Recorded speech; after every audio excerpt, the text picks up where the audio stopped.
Assalamualaikum warahmatullahi wabarakatuh. Waalaikumsalam warahmatullahi wabarakatuh. Alhamdulillahirabbil alamin. Wassalatu wassalamu ala asrofil anbiya wal mursalin wa ala alihi washabihi ajmain.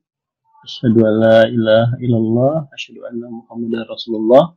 Allahumma shalli ala sayyidina Muhammad wa ala ali sayyidina Muhammad.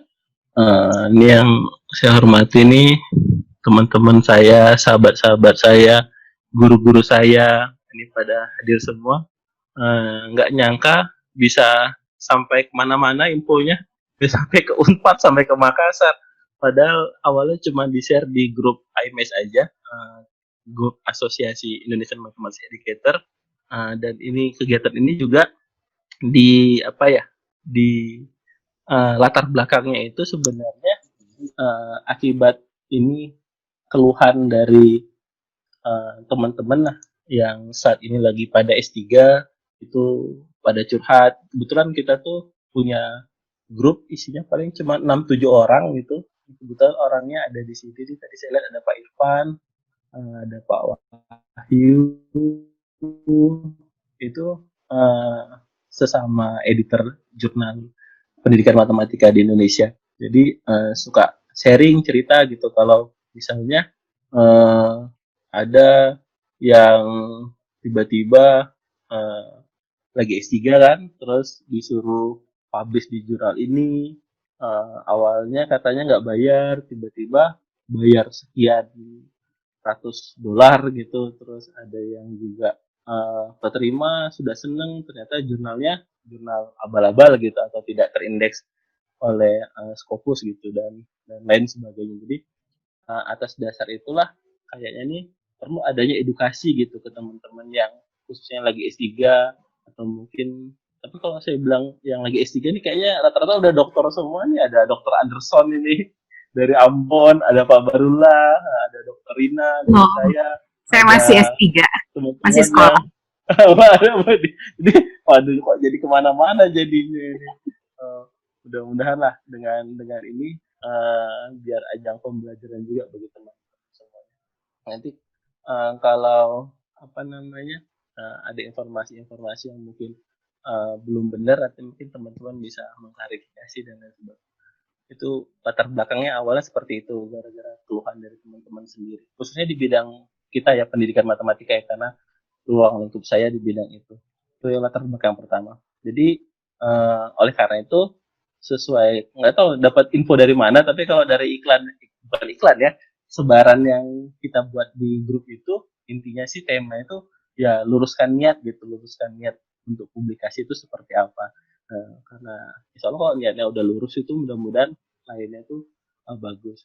Sebenarnya sih awal mulanya itu kan didasari dari ini mungkin kalau yang baru pertama bergabung di kegiatannya IMS itu, ini sistemnya cuma ngobrol-ngobrol aja ya, ngobrol-ngobrol terus sharing, nanti saya tunjukin beberapa kasus-kasus, jadi tidak ada link absensinya mana, nanti sertifikatnya di mana, nggak ada hal seperti itu. Jadi ini ceritanya sharing-sharing aja.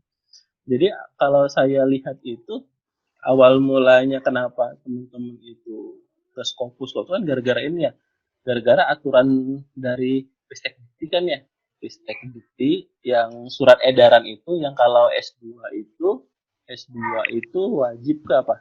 Jurnal nasional terakreditasi atau jurnal internasional gitu ya kan. Jurnal. Kalau yang S3 harus jurnal Scopus internasional bereputasi gitu. Apakah yang Scopus atau yang Web of Science. Nah, pada dasarnya sih yang ke S3 ini lagi-lagi teman-teman juga tuh tergantung dari kampusnya masing-masing gitu, kampusnya masing-masing, karena ada kampus yang intinya yang penting Scopus gitu, nggak ada harus Q1, Q2, Q3 atau belum ada Q-nya nggak apa-apa gitu. Atau ada juga yang harus mensyaratkan minimal Q3 gitu atau Q1 atau Q2 gitu. Jadi tergantung dari kampusnya. Kadang ada yang mensyaratkan harus 2 paper gitu, ada yang mensyaratkan harus 1 paper dan seterusnya. Jadi lagi-lagi teman-teman harus memenuhi kriteria ini Karena bagi saya, kalau kuliah itu apakah S2 apa S3 itu eh, cepat selesai itu adalah prioritas utama gitu. Masalah nanti mau bagus, misalnya kan syarat dari lulus S3 yang penting termix fokus gitu. Ya udah itu aja dulu yang dikejar gitu. Masalah nanti pengen target ke Q1, Q2 ya itu habis kuliah aja gitu karena emang ya kalau nanti kita kuliah kan ini ya terhalang oleh waktu ya. Jadi semakin lama ya waktunya semakin lama, terus bayarnya terus tambah bayar banyak lagi gitu. Kalau pengalaman saya dulu itu, alhamdulillah saya dulu lulusan pertama di angkatan saya, selesai kurang dari 3 tahun S3 saya kemarin, dan pada zaman saya itu tidak ada syarat Scopus-Scopusan itu belum ada gitu. Cuman saya punya supervisor itu luar biasa gitu. Saya selesai draft disertasi itu bulan Januari, saya kan bulan Januari, saya selesai, tapi supervisor saya belum mengizinkan untuk ujian tertutup gitu. Karena saya belum ada Scopusnya. Padahal saya sudah buat 2 buku, itu nggak dianggap. Masuk ke jurnal terakreditasi, nggak dianggap. Sampai pada bulan April, saya menunjukkan saya accepted di Scopus, baru di ACC sama beliau. Gitu. Tapi itu prosesnya juga nggak panjang. Jadi tergantung persyaratan dari kampus seperti apa. Itu yang pertama ya teman-teman harus tahu. Yang kedua, di Scopus itu ada beberapa tipe. Mungkin yang teman-teman ketahui ya paling Scopus, Q1, Q2, Q3, dan Q4 itu mungkin yang teman-teman bisa ketahui gitu. Taunya dari mana? Biasa kan ngeceknya di mana? Skimago, jf.com. Ini biasa yang teman-teman lihat sebagai panduan untuk melihat dia di Q berapa gitu. Tapi teman-teman juga harus perhatikan kalau data utama suatu jurnal terindeks Scopus itu bukan di sini gitu, bukan di sini data utamanya gitu. Tapi data utamanya adalah di scopus.com gitu. Jadi teman-teman nyarinya tuh di sini gitu kalau untuk suatu jurnal terindeks Scopus atau enggak. Karena kalau di sini itu kadang banyak yang sudah tidak diupdate gitu. Jadi kadang sudah discontinue, top aja ada QQ-nya gitu. Jadi ada jurnal tuh yang ya agak sedikit agak sedikit tricky dia di websitenya, dia kasih gambar skimago itu yang kotak itu, terus ada Q3 gitu. Padahal jurnal sudah discontinue sejak mungkin 2-3 tahun yang lalu. Gitu. Jadi bagi teman-teman yang kurang cermat, ya, ini masih Q3 gitu.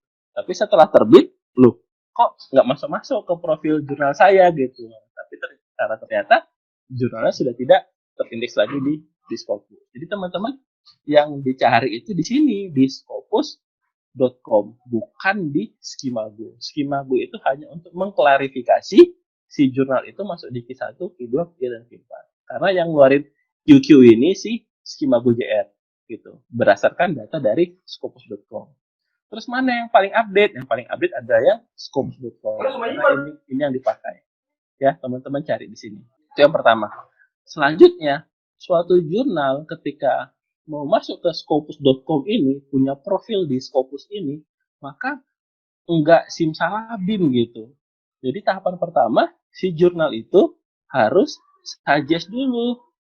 Suggest jurnalnya ke Scopus. Yes. Nanti ada 8 step yang harus dilalui suatu jurnal itu sampai dia nanti terindeks oleh Scopus. Ketika dia sudah terindeks oleh Scopus, accepted misalnya di Scopus, ini mungkin nanti saya akan kasih contohnya. Ketika dia sudah accepted, proses dari suggest si jurnal. Oh ya, teman-teman harus bedakan ya antara jurnal sama artikel. Artikel itu yang kita tulis, manuskrip, paper.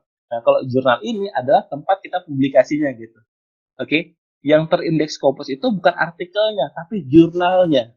Karena jurnalnya terindeks Scopus, maka artikel-artikel kita masuk ke database-nya si Scopus. Ya, logikanya seperti itu ya. Jadi, Pak, saya mau nulis jurnal, Pak. Salah itu kok nulis jurnal. Berat gitu, karena jurnal itu nggak ditulis, tapi jurnal itu dibuat gitu ya. Yang ditulis itu papernya, artikelnya, manuskripnya. Ya, nanti disubmit ke jurnalnya. Oke, saya lanjutkan. Jurnal itu harus suggest ke Scopus. Ini waktunya bisa 6 sampai mungkin 2 tahun gitu prosesnya. Sampai si jurnal itu diterima apa ditolak oleh Scopus. Ketika dinyatakan diterima oleh Scopus, maka dia butuh waktu 6 bulan. 6 bulan untuk sign agreement. Jadi ada perjanjian yang harus ditandatangani antara si chief editor atau publisher dari jurnal tersebut sama pihak Scopus. Itu butuh waktu 6 bulan kemudian baru agreement-nya jadi dan ditandatangani. Artinya apa? Sejak jurnal itu dinyatakan diterima sampai 6 bulan ke depan, itu artikel Bapak Ibu nggak akan ada di Scopus gitu. Dan ketika Bapak Ibu cari jurnal di Scopus juga nggak ada gitu. Karena emang dia belum ada, tapi dia sudah diterima. Nah, pada fase ini, itu teman-teman kalau mau cari jurnal-jurnal seperti itu masuknya belum begitu sulit gitu. Karena dia masih proses peralihan dari jurnal biasa menuju ke jurnal terindeks Scopus. Ya, jadi 6 bulan. Jadi kalau teman-teman ada, jurnal ini terindeks Scopus gitu. Tipu-tipu itu kan, saya lihat di Scopus nggak ada, di Skimago nggak ada, terus artikelnya nggak ada juga. Ya karena dia belum melalui fase ini, di cerita fase. Ketika sudah 6 bulan sign agreement, selanjutnya adalah mulai crawling metadata artikel dari jurnal ke database Scopus. Nah, ini yang setelah 6 bulan kemudian, itu baru proses ngambilin database-nya. Itu berapa lama? Itu bisa 6 bulan sampai 1 tahun untuk proses pengambilan metadata itu gitu.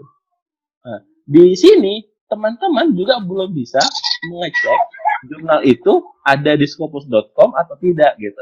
Ada di Skimago JR atau tidak gitu. Belum ketahuan sampai dengan 1 tahun ke depan. Oke? Tahapan berikutnya mulai perhitungan namanya set score. Terus ada set score tracker, terus ada SNP, ada SJR. Nah, ini memakan waktu berapa lama? Ini bisa 2 sampai 4 tahun. Oke? Ketika suatu jurnal itu masuk ke database untuk ketika Scopus tadi 2-4 tahun kemudian baru seluruh data ini komplit nilainya gitu. Nah, ketika data ini semua komplit nilainya, barulah si Skimago JR bisa mengklasifikasikan jurnal tersebut gitu. Masuk ke Q1 itu hasil yang didapatkan sediaan yang tidak terjadi. Barulah si Skimago JR bisa mengklasifikasikan jurnal tersebut gitu. Masuk ke Q1, Q2, Q3 atau Q4.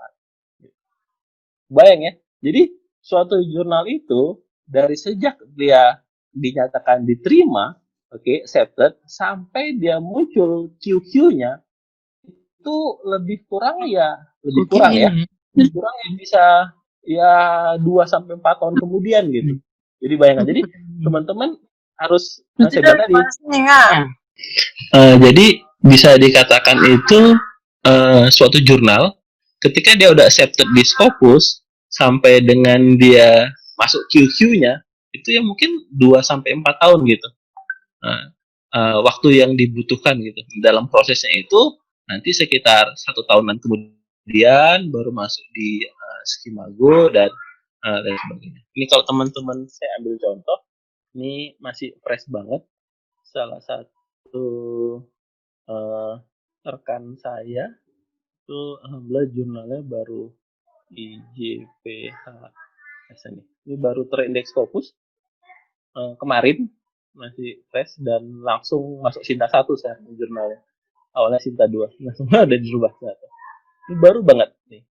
Buktinya suatu jurnal terindeks Scopus diterima accepted di Scopus ini 27 Mei. 2 hari yang lalu berarti.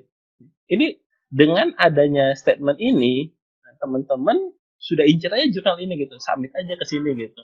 Itu insya Allah yang artikelnya bakalan terindeks oleh Scopus gitu.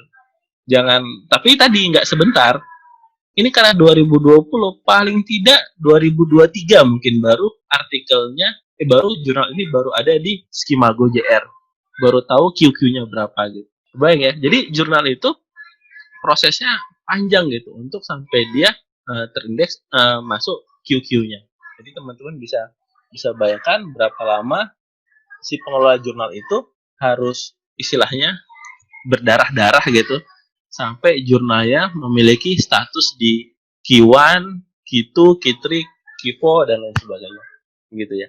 Nah itu di beberapa negara atau di beberapa institusi ya ini bagian dari investasi gitu, investasi eh, ya bisnis lah bisa dikatakan. Jadi ketika jurnalnya itu dia sudah ya lama lah berjuang sampai dengan bagus, nah di situ nanti diuji. Apa yang diuji? Etika si publisher atau si editor. Di sinilah dia diuji. Karena apa? Karena dengan sudah masuk di QQ gini, nah dia sudah bisa menerapkan yang namanya publication fee gitu. Ada yang mungkin kalau si jurnalnya itu ada sponsornya dan biasa jurnal-jurnal asosiasi itu biasa mungkin bisa gratis tanpa ada publication fee. Tapi mungkin jurnal-jurnal yang ya harus hidup juga lah, maka dia ada namanya publication fee, atau biasa misalnya ada APC gitu ya dan author fee atau juga author. Di sini saya pengen kasih pengantar ke teman-teman kalau wajar-wajar aja suatu jurnal itu menerapkan yang namanya author fee atau publication fee dan lain sebagainya.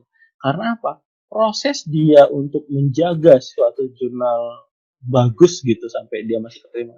Oh, syarat untuk Sajiska Scopus itu minimal 2 tahun. Jadi bayangkan 2 tahun dia menjaga kualitas, terus sampai dia pengajuan, diterima dan seterusnya. Ya at least mungkin sekitar 6-7 tahun kemudian gitu baru dia bisa itu pengorbanan si jurnal itu sampai dia masuk ke QQ ini gitu. Makanya wajar ketika dia menarik kan publication fee dan seterusnya ketika sudah berada di level itu gitu.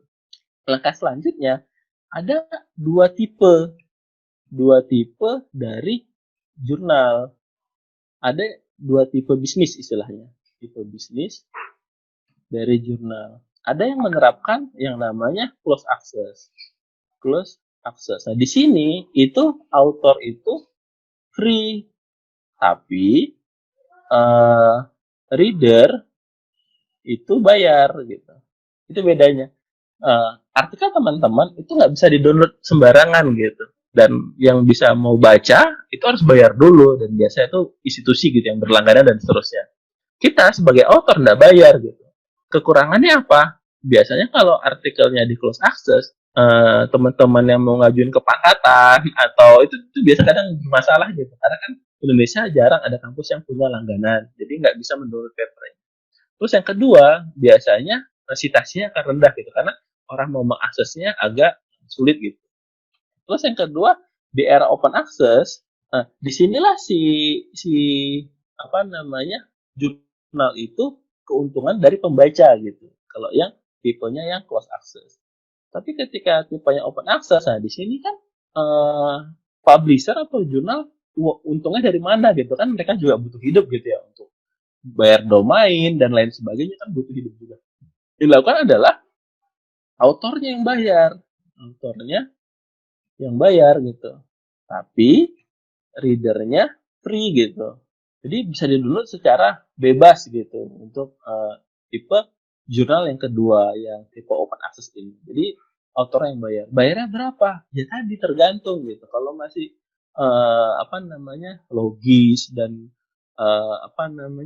transparan di awal dan seterusnya. Jadi nggak ada masalah sih sebenarnya gitu yang untuk poin kedua. Dan sekarang yang open access ini banyak diadopsi karena emang benar-benar meningkatkan ini. Dan biasanya kan ini dari dana riset gitu. Terus ada muncul pertanyaan, lalu emang ada nggak yang open access terus Q1, Q2 misalnya dan gratis gitu autornya gitu? Ada gitu, banyak malahan kalau teman-teman mau ngelihatin satu persatu pelan-pelan. Dan biasanya jurnal-jurnal seperti itu jurnal-jurnal yang punya sponsor. Jadi mereka tuh sudah subtle, sudah sudah sustainable gitu ya, dan dia di backup biasanya oleh perusahaan atau di backup oleh universitas atau di backup oleh asosiasi itu biasa gratis gitu. Jadi semua bahagia gitu, readernya bahagia, authornya bahagia. Terus keuntungan jurnalnya apa? Ya dia lebih terkenal gitu, jadi punya diseminasi yang luas. Dan ada tipe ketiga namanya hybrid gitu, hybrid eh, jurnal lah mungkin kalau saya katakan. Ini dalam satu isu itu, kalau teman-teman lihat dalam satu isu jurnalnya itu ada yang di open, ada yang di close gitu. Ini kombinasi keduanya. Jadi ada artikel yang di close, ada yang di open. Yang di open berarti autornya yang bayar. Kalau yang di close berarti nanti readernya yang bayar. Nah, ini tipe-tipe bisnis dari jurnal. Jadi teman-teman harus tahu juga bagian-bagian. Terus yang jadi masalah yang mana gitu. Jadi masalahnya di mana. Nah, ini yang mau kita sama-sama belajar di sini, sharing pengalaman. Masalahnya di mana? Masalahnya adalah pertama, jurnal itu kalau udah masuk Scopus, kadang di luar nalar gitu, luar nalar. Contoh, ketika dia awal membangun itu mungkin 1 tahun, ya idealnya lah ya, mungkin ya 30 sampai 20 sampai 30 artikel gitu per tahun. Gitu. Misalnya dia setahun 2 kali gitu kan terbitnya, berarti 10-10 gitu atau 15-15 gitu. Tapi ketika sudah masuk ke Scopus, 1 tahun itu bisa di atas 1.000 artikelnya gitu. Nah, ini kok bisa seperti itu gitu. Ya lagi-lagi tadi, karena kan dia sudah cukup lama berjuang, sekarang kan saatnya mengambil keuntungan gitu ya. Bayangkan aja kalau satu artikel dihargai 5 juta kali 1.000 ya udah 5 M gitu kan setahun gitu. Kalau 1.000 artikel. Kalau 2.000 ya tinggal 10 M kan. Ya mungkin itulah jeripayanya.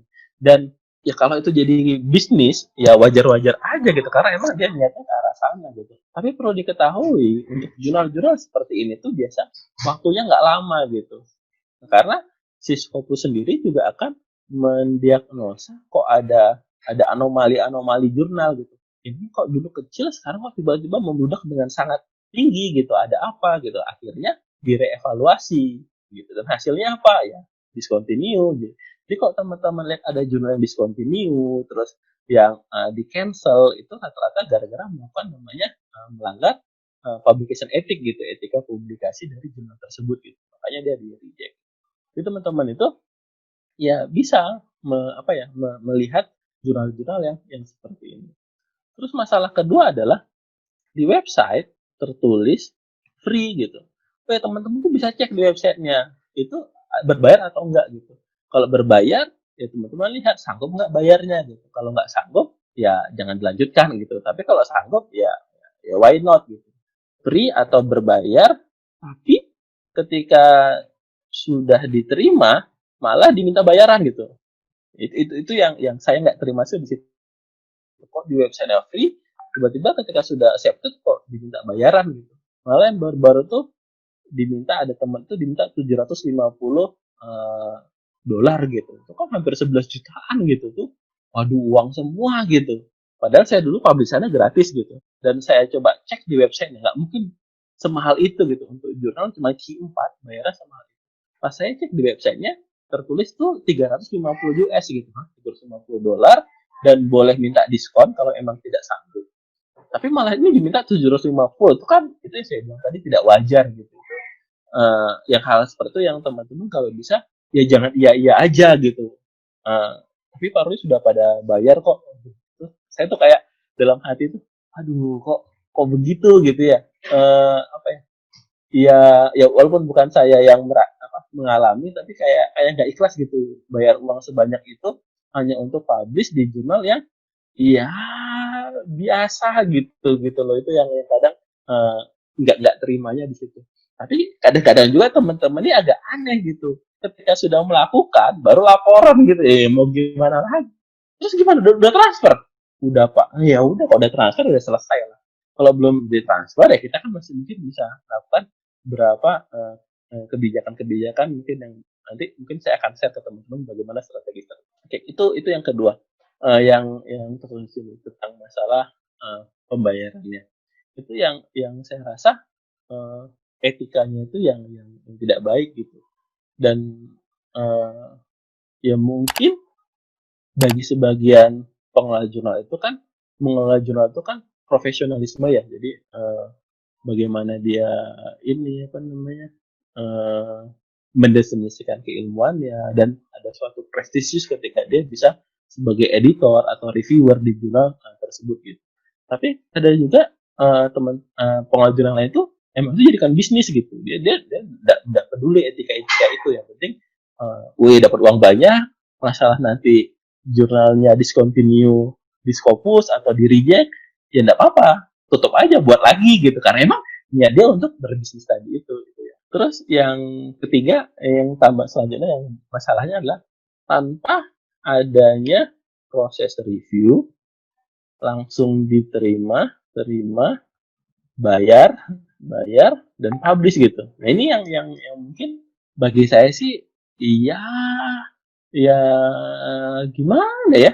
Padahal jurnal tertulis, ini jurnal peer review jurnal gitu. Tiba-tiba kita submit langsung diterima, bayar sekian ratus atau puluh dolar, publish gitu. Ya ada juga yang seperti itu gitu. Uh, ini mungkin hal-hal yang yang bisa saya sharekan ke teman-teman. Nah, pertanyaannya seperti yang saya bilang tadi, ya luruskan niatnya gitu. Niatnya mau seperti apa gitu. Kalau niatnya, aduh Pak, yang penting saya bisa lulus, segera lulus aja Pak. Gitu. Saya berani bayar berapapun, yang penting saya lulus gitu. Ya udah monggo kalau emang niatnya seperti itu. Tapi kalau emang niatnya pengen belajar, menjadi pembelajar, ya bertahap aja gitu, normal. Apalagi mungkin di sini teman-teman yang mungkin yang masih semester 1, semester 2 S3-nya, ya di situ mulai berjuangnya. Saya dulu riset saya itu yang jadi syarat utama itu semester 3. Semester 3 saya mulai ambil data penelitian, semester 4 saya submit, semester 6 baru keterima. Jadi hampir 8 bulan lebih gitu proses review ya sampai saya dinyatakan terima. Tapi ada kepuasan gitu, ada kepuasan ketika diterima, Scopus, Q3 lagi, dan gratis gitu. Itu kayaknya ya senengnya ya gitu gitu. Yang apa ya, ada apa, kebahagiaan tersendiri gitu kalau bisa seperti itu. Terus apalagi kan kita nih dokter ya, maksudnya ya dokter itu ya apa ya, akademik tertinggi gitu ya harus bisa mempertanggungjawabkan lah kedoktorannya gitu. Kalau hanya ini saya rasa saya, dan ya saya yakin kalau yang namanya juga penelitian riset dokter pasti bagus-bagus gitu risetnya. Kalau emang diterima itu pasti bagus-bagus gitu. Kenapa kita tuh tidak pede dengan hasil riset kita gitu? Kenapa cari jurnal-jurnal yang penting bisa lulus gitu? Kalau cuma penelitian-penelitian biasa yang mungkin tidak apa-apa lah. Tapi kalau ini penelitian disertasi kita gitu kan, yang ngerjainnya dengan susah payah gitu. Kalau hanya terbit di jurnal-jurnal yang nggak jelas seperti itu kan, bagi saya sih sayang sekali gitu. Karena yang namanya, bagi saya itu yang namanya skripsi, tesis, disertasi itu suatu masterpiece gitu. Dan saya tidak pernah malu menunjukkan ke siapapun gitu. Jadi sayang gitu kalau hasil risetnya publish di jurnal-jurnal nggak jelas gitu. Itu mungkin pengantar dari saya untuk itu. Dan masalah materinya tadi terkait bagaimana memilih jurnal yang baik itu, ini saya akan sharing beberapa, mungkin teman-teman bisa ini berbagi terkait, mungkin ingin menanyakan atau diskusi, Pak Ruli kalau jurnal yang ini bagaimana, kalau jurnal yang ini bagaimana, nanti coba kalau waktunya ada kita bisa coba bedah. Ini sebagai gambaran, ini jurnal yang kemarin menjadi cikal bakal kenapa kegiatan ini dilakukan. Ini ada sebuah jurnal namanya ini, Journal for the Education of Gifted Young Scientists. Saya nggak tahu, mungkin teman-teman sudah familiar dengan jurnal ini. Nah, jurnal ini saya pernah publish di sini pada saat itu, tahun lalu nggak saya, 2019, dan saya tidak bayar uang Rp1 pun di jurnal ini. Alhamdulillah bisa publish di sini. Dan itu adalah skripsi mahasiswa saya. Jadi penulis pertamanya anak bimbingnya saya, namanya Anissa. Saya penulis keduanya selaku pembimbingnya, sekaligus sebagai corresponding author. Ini jurnalnya gitu. Dan pada saat itu saya gratis karena emang saya punya print screen-nya kalau di jurnal ini gratis gitu pada saat itu.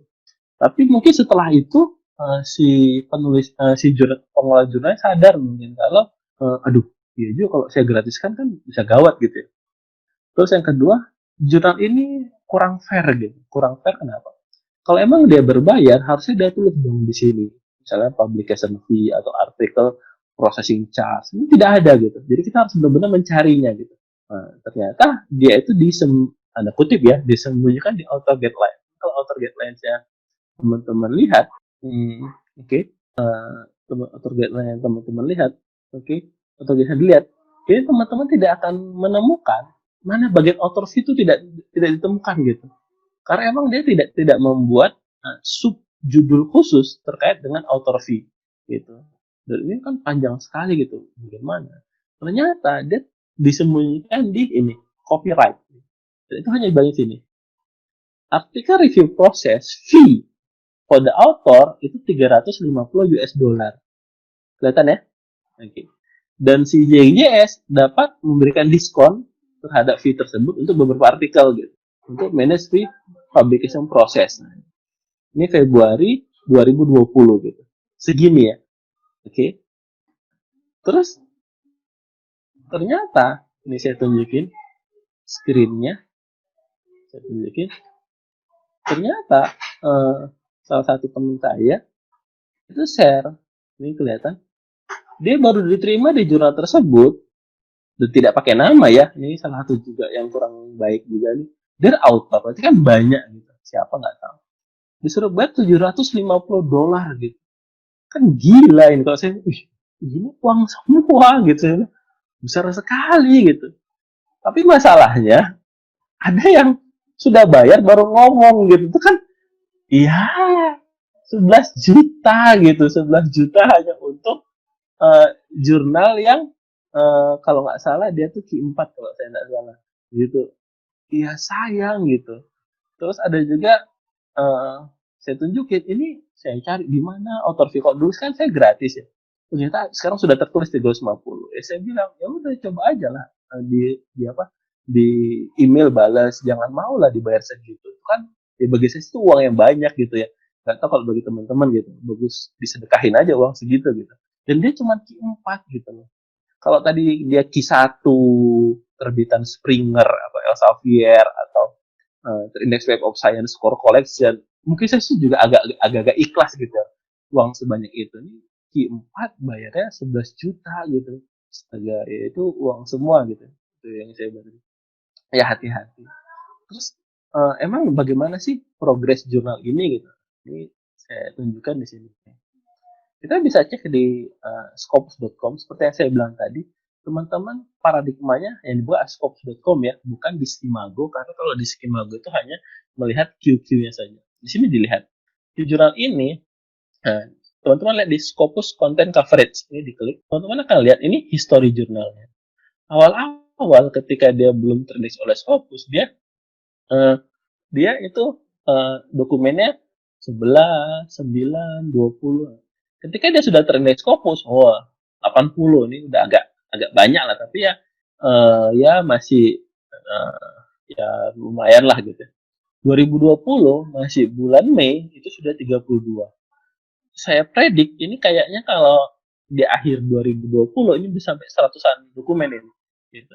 Dan teman bayangkan aja 100 dokumen kali 11 juta 1,1 lah ya 1,1 ya bagi saya itu uang yang banyak gitu kalau apa namanya seperti itu gitu ya masih normal lah masih normal kalau dibilang ini jurnal bagus atau enggak ya dari sisi penyebaran sih bagus dan di sini emang ada proses review itu juga bagus yang saya bilang agak kurang bagus tadi di etika editornya gitu tiba-tiba seperti dijebak gitu loh jebakan Batman biar 11 juta ya itu yang pertama yang kedua mungkin ada yang juga yang mengenal jurnal ini juga dari teman juga kemarin European Journal of Educational Research ini dan tadi saya bilang kebanyakan korbannya itu adalah teman-teman yang lagi S3 gitu teman-teman lagi S3 yang dipaksa publikasi gitu Ya, teman-teman harus banyak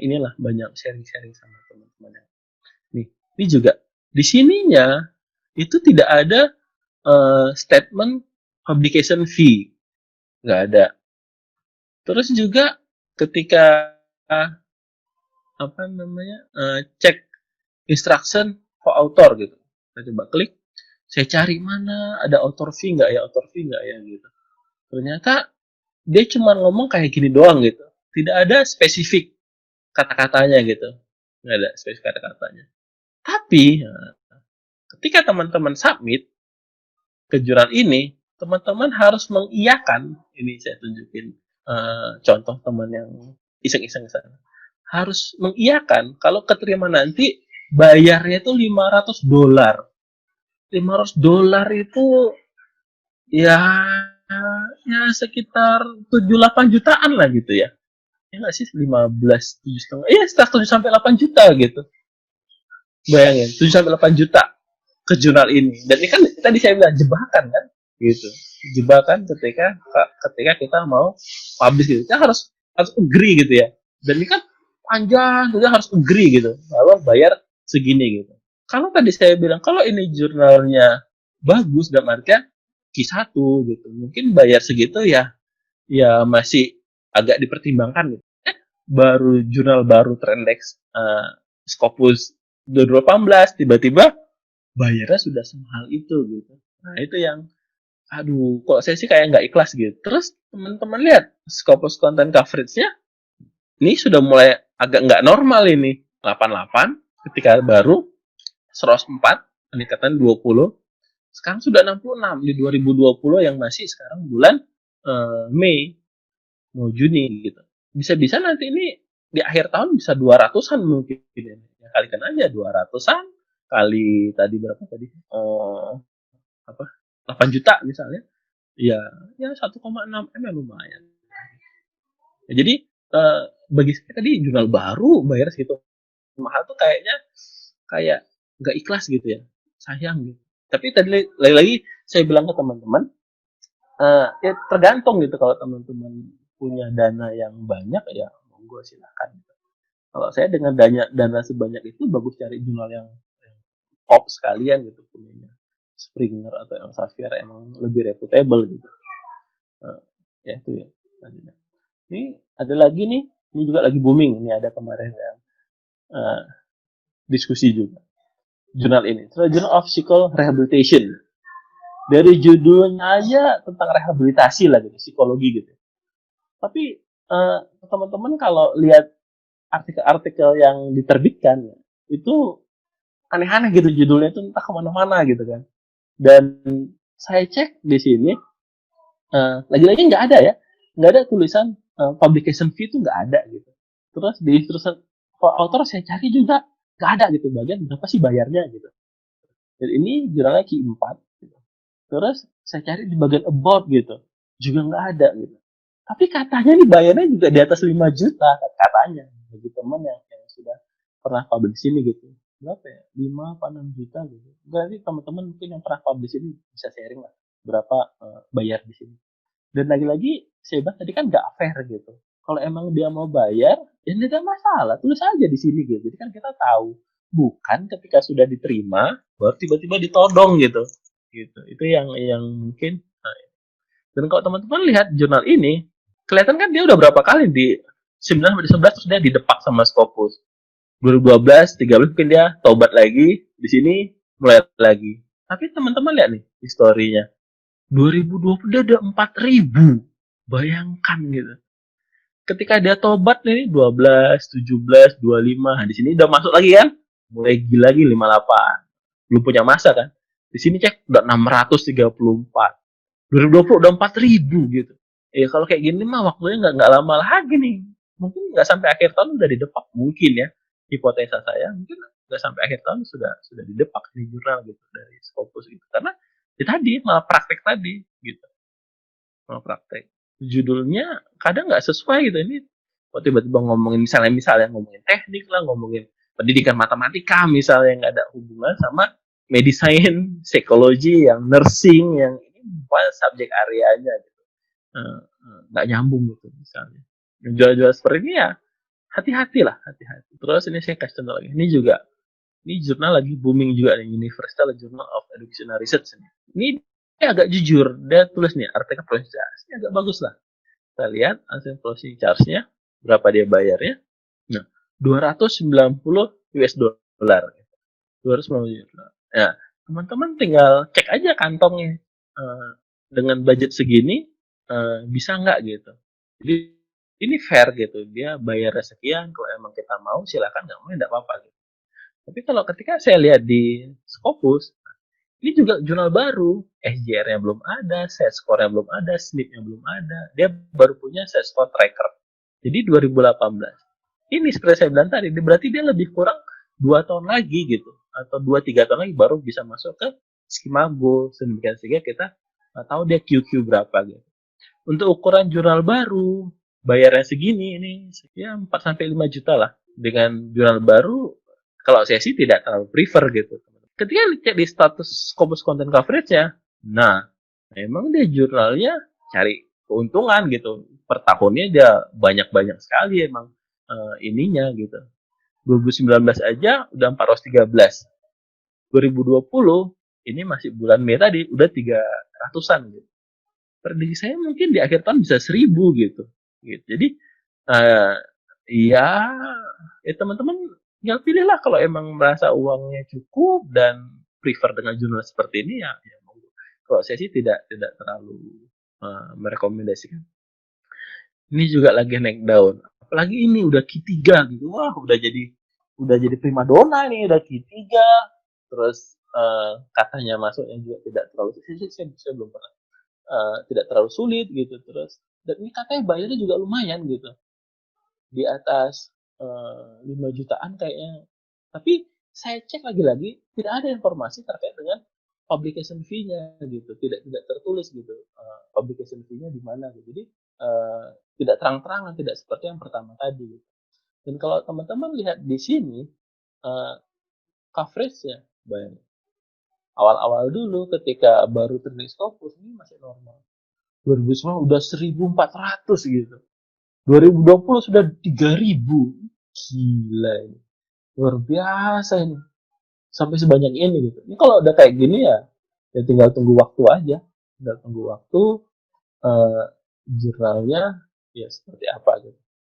Sebenarnya teman-teman simple sih kalau mau ngecek suatu jurnal itu bagus atau enggak misalnya. Pertama ini tidak normal gitu. Kedua, coba download satu artikel aja di jurnal tersebut. Lihat daftar pustakanya, konsistensinya seperti apa, layoutnya bagaimana. Kalau itu aja hal-hal kecil seperti itu aja dia sudah lewatkan, ya tahulah kualitas jurnalnya jadinya seperti apa. Karena emang mungkin dia fokusnya hanya di profit tadi. Ini juga lagi naik daun juga nih, jurnal Navigation Technology Exploration Engineering.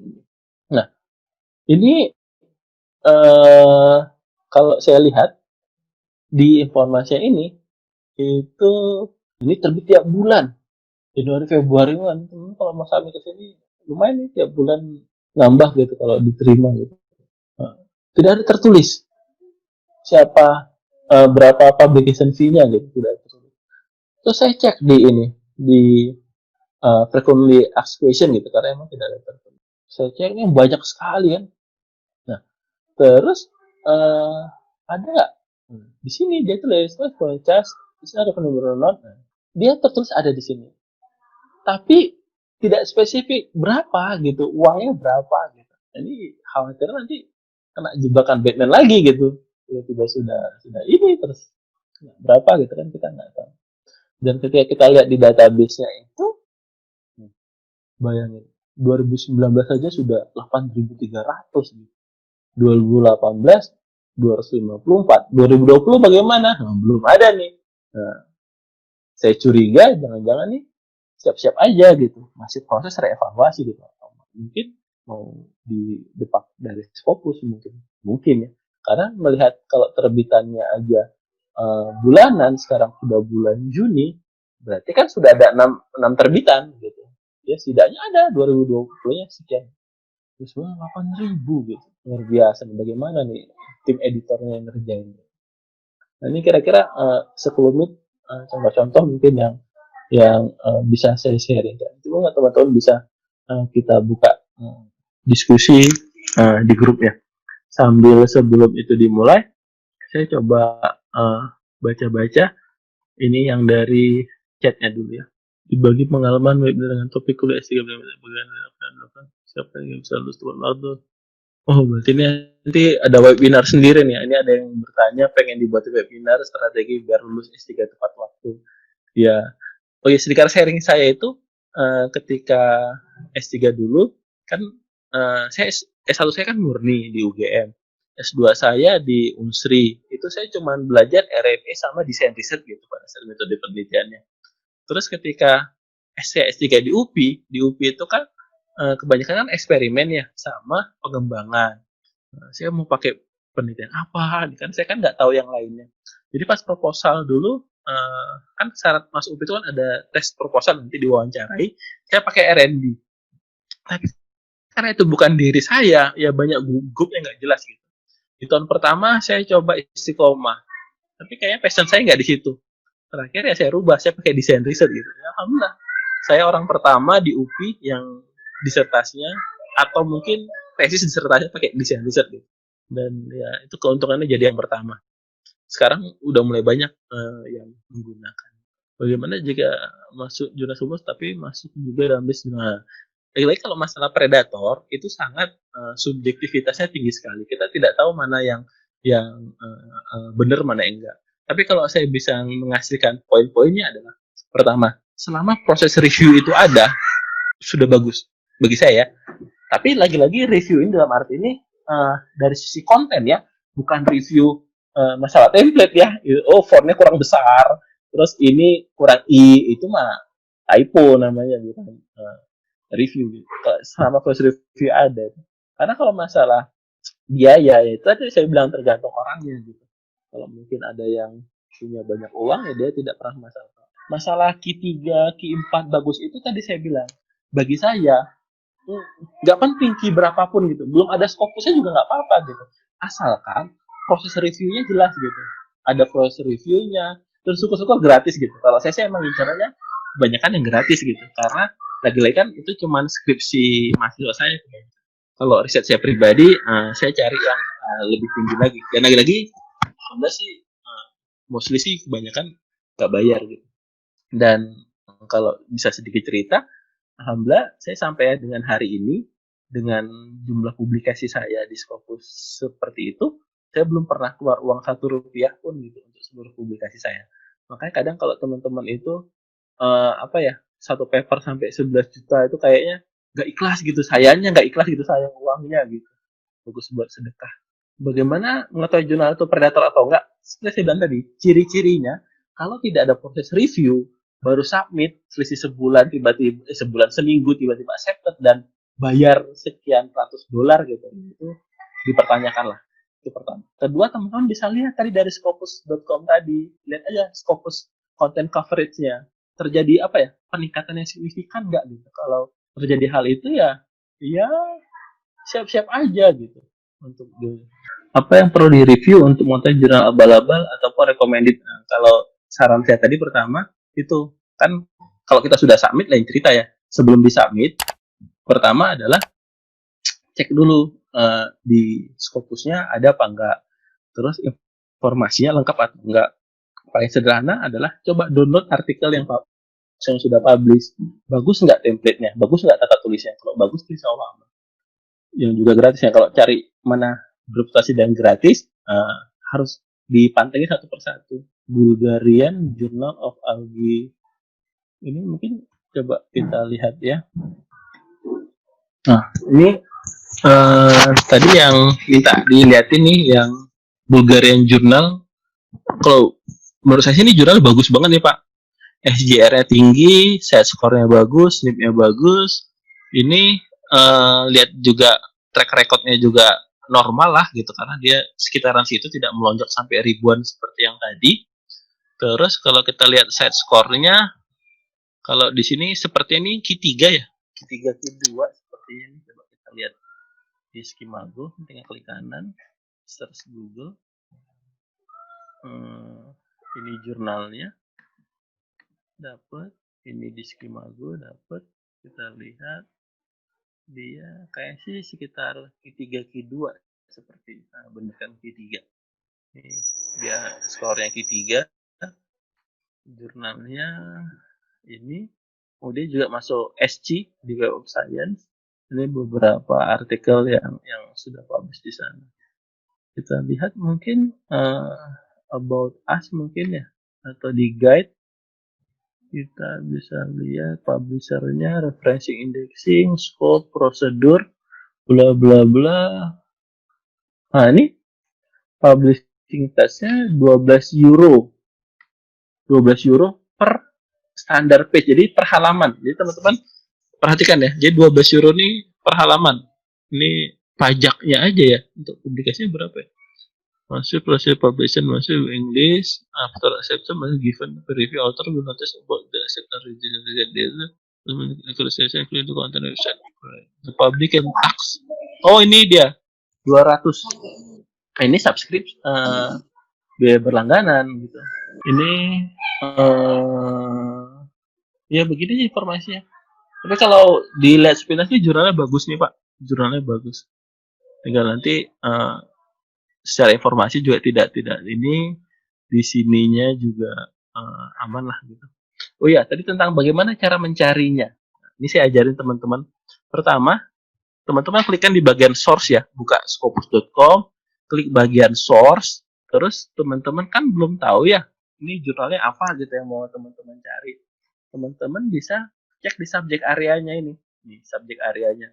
Misalnya kalau kayak bidang saya kan education misalnya. Education, misalnya bidang saya nih, education, terus apply. Oke. Tapi kan education kan ada yang lebih spesifik ya. Apa itu pendidikan matematika misalnya. Maka setelah ini di apply, terus teman-teman sebenarnya bisa apa ya? Bisa pelajarin misalnya kan bidang teman-teman pendidikan matematika. Kalau misalnya teman-teman merasa belum begitu pede untuk di pendidikan matematikanya, bisa ambil yang di atasnya, yaitu di educationnya saja gitu. Kadang di jurnal education lebih general, jadi kansnya lebih besar untuk bisa masuk ke sana. Contoh kita ambil education aja ya. Ini teman-teman tinggal centang di sini yang open access. Jadi yang keluar hanya jurnal yang open access, apply. Jadi yang close access itu tidak akan muncul. Karena bagi saya open access itu penting gitu karena biar jurnal-jurnal artikel kita itu bisa dibaca banyak orang dan efeknya nanti lebih ke citasi dan high index nanti ya kalau makin banyak disitasi. Oke, ini kan tadi 1400 ya. Nah, sekarang cuma ada 260 gitu. Membayangkan. Dari 1400 tadi cuma ada 260 yang open access. Selanjutnya teman-teman bisa cek lagi di sini tipenya yang jurnal aja gitu. Jadi kalau yang tipenya apa namanya proceeding book series tidak. Oke, kita lanjutkan. Nah, ini udah muncul 260 saja gitu. Sekarang kita centang yang jurnal aja, kita apply untuk leadingnya. Jadi tinggal 260 masih sama ya. Nah, teman-teman ini bisa lihat di sini. Nih. Nah, dokumen sejak 2017 itu ada berapa? Di sini teman-teman bisa lihat publishernya, apa Springer, apa ini, ini dan seterusnya. Teman-teman bisa lihat di sini. Mau yang mana gitu. Terus teman-teman bisa apa namanya? Short gitu dari yang tertinggi sampai yang terendah. Misal nih, kita mungkin belum pede untuk yang paling tinggi, ya kita coba aja dari yang paling rendah dulu gitu. Cari aja, misal belum pede yang tinggi, ya cari yang paling rendah dulu, misalnya ratus atau apa. Pak, terus nanti gimana Pak untuk ngelihat biayanya atau apa namanya bagus enggaknya ya teman-teman? Contoh nih education exchange nih. Tinggal dibuka aja jurnalnya. Ini saya akan kasih dua ya, satu yang bayar, satu yang gratis. Ini saya akan tunjukkan kasih contoh. Ini jurnal ini 28 sampai 29. Unisa, kampus nih yang punya. University of South Africa. Ini kalau kita search di Google, ini jurnalnya. Kalau lihat di Skimago berapa? Oke, sambil tadi yang satu lagi education teknologi.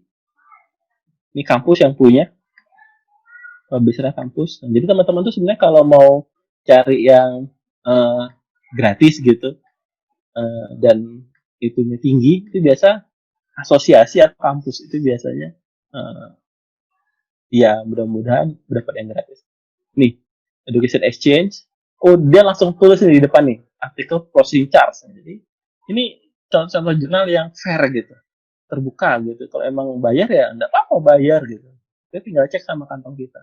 Nah ini Q3. Nah, Exchange itu Q3, terus kita lihat berapa bayarnya. Bayarnya fine fee, bisa harus ini terus suruh cek di sini lagi di bagian about, terus di bagian itu tadi about the journal, nanti ada bagian fee. Nah, ini 6.500 ZAR per artikel gitu. Ini biayanya, biaya publication fee-nya, terus 6.500 ya. Coba kita cek berapa ke rupiah karena kan dia dari South Africa ya. Mata kuliahnya ZAR. 6.500. Sekitar 5 jutaan. 5 jutaan. Teman-teman anggap kalau emang kira-kira segitu visible buat teman-teman ya monggo, kalau enggak ya coba aja kita lihat dia ada policy untuk waiver enggak. Oh enggak ada. No author would discriminate again when jadi ya kalau emang mau ke sini ya harus bayar segitu gitu. Ini contoh yang gratis. Ini kalau kita lihat di Imago dia di level Q1. Nih, Q1 bidangnya education, e-learning, engineering. Ini kalau saya tidak salah, submission process, checklist, review.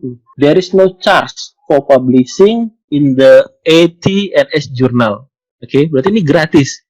Gratis Q1, kan sangat enak banget. Open access lagi, open access. Jadi ini yang sangat dinanti-nanti oleh banyak author. Lalu gimana cara nyarinya? Ya tadi pelan-pelan aja bukain. Tadi kan saya sudah ajari caranya. Buka scopus.com, terus diketik sesuai dengan bidang kita, terus kita sesuaikan dengan kualifikasi kita. Kalau teman-teman ke Springer, terus ke Springer Nature, Elsevier nih, ya harus siap-siap keluar uang gitu karena biasanya bayarnya juga mahal gitu. Tapi kalau mau cari yang gratisan, saya coba cari yang diterbitkan oleh universitas nih, diterbitkan oleh di Taiwan itu gratis ya. Ini di Purdue, ini press sih, kalau press kan penerbit ya, kayaknya sih bayar. Terus press berarti bayar kayaknya. Ini Alabasha ini bisa juga coba cek. Izin tanya kok susah masuk ke Scopus Q1? Ya emang susah gitu, kalau gampang mah semua orang juga bisa masuk. Jadi kalau di kode namanya Q1 pasti kan prosesnya lebih bagus nih pertanyaannya. Bagaimana kalau jurnal di awalnya gratis tapi akhirnya bayar? Itu teman-teman saya bilang tadi, print screen screenshot bagian yang dinyatakan gratis tadi, terus banding ke jurnalnya gitu. Untuk bilang, oh kok bayar padahal kan kemarin gratis, di websitenya gratis. Ini saya prescript, kira-kira gitulah kalimatnya. Nanti ya sambil diancam aja kalau emang terbayar ya saya tarik paper saya gitu, karena di awal penulisannya tidak bayar gitu, kok sekarang jadinya bayar gitu.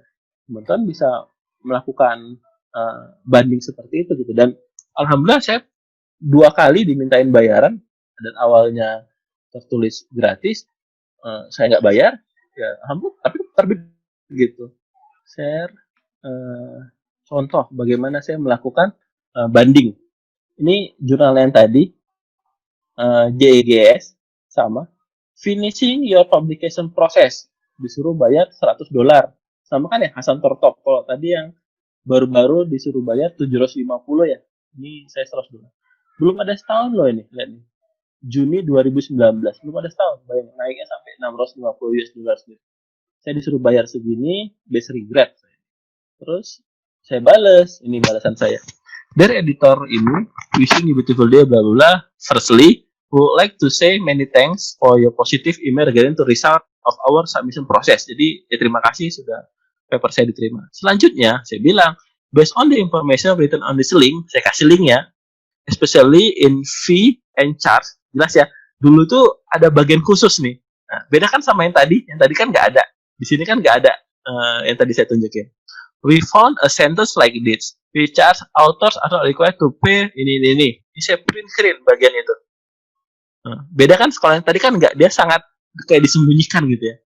Saya print screen, saya bilang, we understand the sentence bla bla bla does not apply publication fee. It's one of the reason saya bilang inilah salah satu alasan kenapa saya mau submit di sini. Saya bilang kan, karena saya tidak punya funding gitu, spesial untuk ini. Proses bayar self develop bla bla bla bla bla. Nah, saya balas seperti itu. Terima kasih telah ini.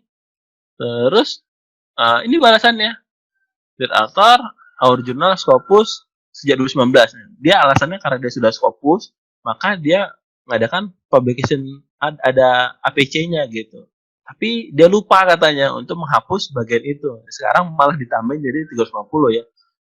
PT bla bla bla. Frequently after ini kan ketahuan kan, after submission I introduce our mungkin. Jadi kan dia udah niatnya udah nggak baik gitu. Tapi closingnya dia bilang, I will publish your article. I want to happy if you pay. Saya senang kalau kamu bayar. Kalau kamu tidak bayar, nggak apa-apa katanya. Udah, alhamdulillah akhirnya paper saya tetap terbit dan saya tidak bayar gitu. Ini contoh bagaimana ya kita harus punya bargaining position gitu. Karena kan ya seperti saya bilang tadi, ini pada skripsi loh ya. Tapi kan saya tahu kualitas skripsi anak saya seperti apa karena saya yang membimbing. Jadi saya pede aja kalau emang mau ini monggo, nggak mau ya saya tarik lagi gitu. Dan alhamdulillah kita tetap bisa habis dan nggak bayar gitu. Oke, silakan Bu Jumira. Ya, terima kasih Pak Ruli. Ya, tadi saya sudah menanyakan lewat chat tadi kan mengenai jurnal IJICC tadi. Itu adalah jurnal dari Australia. Nah, apakah jurnal itu bagus atau tidak? Terus yang kedua tadi belum Pak Ruli jawab mengenai pengalaman ikut beberapa pelatihan Scopus ini.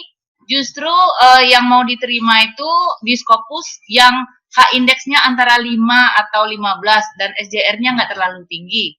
Nah, itu kemudian saya dapat informasi kalau Q3 itu sudah bagus ya Pak Ruli ya. Belum tentu ya. Bu. Belum tentu. Q2 sekalipun juga belum tentu. Asalkan tadi yang saya bilang prosesnya itu ada nggak gitu, proses reviewnya ada nggak gitu. Terus biayanya itu wajar nggak gitu. Nah, Ibu bilang tadi yang masalah jurnal IJC itu, saya pribadi belum punya pengalaman di situ. Tapi mungkin Ibu bisa tanya ke teman-teman yang sudah pernah publish di sana. Pertanyaannya gampang. Berapa lama proses reviewnya? Kalau kata dia, alhamdulillah cuma seminggu terbit. Nah, itu udah nggak bagus lah itu kalau ada ciri-ciri kayak gitu. Tiba-tiba seminggu di IJICC itu ya, Pak Ruli ya? Nggak usah, ke teman-teman Ibu aja sudah pernah publish di sana. Ibu tanya aja berapa referensi begitu. Terus kenapa, Bu? Beberapa referensi begitu. Terus Ibu tahu jurnal itu dari mana? Saya cari aja di internet gitu kan, di Scopus itu. Soalnya itu jurnal banyak orang Indonesia yang publish di sana soalnya. Ya, itu tuh SJR-nya 0,19. Apakah bisa itu untuk kenaikan pangkat nanti ya Pak Ruli? Nah, kalau kenaikan pangkat, saya kan bukan asesoris teknik TV, nggak tahu juga. Terus ini lagi, satu lagi ya Pak Ruli ya. Saya pernah masukkan jurnal yang ke Q4 itu minta bayarnya $900. Kemudian yang Q3 itu sampai $900 juga. Nah, itu yang bagusnya gimana? Ada nggak seperti tadi Pak Ruli katakan yang open access tuh yang autornya free nggak bayar. Pertanyaan. Jadi mohon informasinya gitu, kalau bisa ya di share di sini, kita bisa lihat linknya mana. Tadi kan saya sudah ajari caranya. Ya Ibu tinggal cekin aja satu-satu, pelajarin. Kalau udah tahu $900 ya nggak usah disubmit kalau sudah tahu seperti itu gitu. Itu sih kalau saya. Karena ada banyak jurnal, Bu, ada ratusan bahkan ribuan gitu. Caranya adalah tadi buka scopus.com, klik bagian subjek area yang kita mau, selanjutnya pelajarinlah satu persatu gitu, cekin waktu luang. Itu kira-kira. Terima kasih. Yang 5 sampai 15 tadi gimana Pak jawabannya? Apa tuh Bu 5 sampai 15 H-indeksnya? Itu saya bilang nggak jadi patokan Bu, nggak jadi patokan. Oh gitu ya. Iya. Oke, terima kasih Pak Ruli. Iya, Bu. Gimana Pak Imam? Terima kasih Pak Ruli sebelumnya. Iya. Saya mencari di Elsevier dan saya kebetulan education, pendidikan. Hah? Saya tertarik dengan di UK ada teaching and teacher education. Wah, itu jurnal top itu Pak. Gimana? Sagi. Itu jurnal bagus dari Sagi. Ya, itu sudah saya baca, regulasinya cukup menarik dan interval ininya juga apa namanya, reviewnya juga standar internasional lah ya, sekitar 5-6 bulan gitu, bagus. Nah, cuman saya ingin gini, saya nyari template yang Word. Kalau contohnya saya lihat seperti itu, tapi yang template Word-nya kayak nggak ada, bagaimana Pak? Gitu Pak. Oke, pertanyaannya bagus sekali. Jurnal-jurnal terbitan Sage, Taylor and Friends sama Elsevier, Springer, mereka nggak pakai template Pak. Mereka nggak pakai template. Bapak tinggal lihat aja author guidelines-nya, ikutin saja.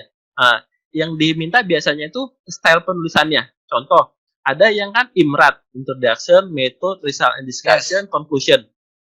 Tapi ada juga yang conclusion sama sebentar. Ada limitation sebentar ini. Discussion sama conclusion kadang ada yang digabung. Baru ada yang limitation. Nah, itu aja yang Bapak ikutin. Itu aja yang Bapak ikutin. Nanti ketika Bapak proses submit, mereka itu punya sistem sendiri. Bagus sekali. Itu cuman soalnya saya baru submit. Nanti dia cuma ada kotak-kotak. Bapak tinggal copy paste aja ke situ. Nah, setelah itu di generate, sudah jadi PDF-nya. Ya, berarti lebih bagus memang di-convert dulu yang PDF yang sudah ada ke Word. Bukan. Jangan. Bukan. Yang meng-convert itu sistemnya si Elsevier itu, Pak. Kita cuma memindahkan, nanti si sistem itu yang men-generate. Oh, siap. Kalau begitu, berarti sistematikanya tidak begitu baku, Pak ya? Boleh discussion, conclusion, boleh. Saya lihat agak beda-beda begitu. Satu jurnal. Bapak baca author guidelines-nya. Dia pakai style yang mana? Siap. Itu karena tiap jurnal beda-beda. Terima kasih Pak Ruli, sangat jelas. Terima kasih sekali. Mantap. Masih under review, kemudian review in overview. Ini mau ditarik kembali. Oke, teman-teman, kalau sudah submit ke suatu jurnal, apalagi sudah proses review, transfer aja. Saya pernah 2 tahun menunggu hasilnya di reject. Enggak apa-apa, itu bagian dari pembelajaran.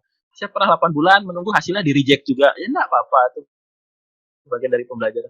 Jadi jangan baru setengah main tiba-tiba kita tarik terus kita submit ke jurnal lain, itu tidak boleh, itu dosa besar Bu. Dan nanti imbasnya panjang, bisa nanti kena withdraw punishment, nanti bisa di blacklist dan lain sebagainya. Nah, kalau memang kita merasa kita kan lagi sekolah Pak Ruli butuh cepat ada kepastian, misalnya seperti itu, teman-teman ideal sih 3 bulan.